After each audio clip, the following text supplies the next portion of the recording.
তালায় পরিচ্ছন্নতা কর্মীদের আর্থসামাজিক উন্নয়ন ও আত্মপরিচয় সংকট শীর্ষক আলোচনা সভা অনুষ্ঠিত হয়েছে।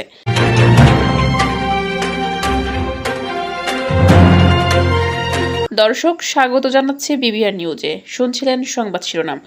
নিজস্ব প্রতিনিধি মোহাম্মদ মিজানুর রহমানের পাঠানো তথ্যচিত্রে বিস্তারিত দেখুন।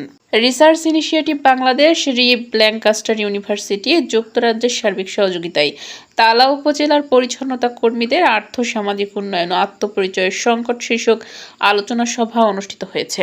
বুধবার 22 এপ্রিল বেলা 2টার সময় research initiative Bangladesh, Lancaster university, যুক্তরাজ্য এর সহযোগিতায় তালা উপজেলা পরিষদ হল রুমে পরিচ্ছন্নতা কর্মীদের আর্থসামাজিক উন্নয়ন ও আত্মপরিচয়ের সংকট শীর্ষক আলোচনা সভায় রিসার্চ ইনিশিয়েটিভ বাংলাদেশের সিআরএ রীতা বিশ্বাসের সঞ্চালনায় আমন্ত্রিত অতিথি হিসেবে বক্তব্য রাখেন তালা উপজেলা যুব উন্নয়ন কর্মকর্তা আশুতোষ কুমার বিশ্বাস, তালা উপজেলা সিএসও এর সভাপতি মিসেস শাহনাজ পারভিন, তালা নাগরিক কমিটির সাধারণ সম্পাদক ও রূপালী পরিচালক মোহাম্মদ শফিকুল ইসলাম, রিসার্চ ইনিশিয়েটিভ বাংলাদেশ এর মাঠ সমন্বয়কারী বাবুল সূত্রধর, তালা শহীদ কামেল মডেল হাই স্কুলের প্রধান শিক্ষক গাজী জাহিদুর রহমান, সুশীল সমাজের প্রতিনিধি এস.এম. মারুফুল ইসলাম সহ আরও অনেকেই।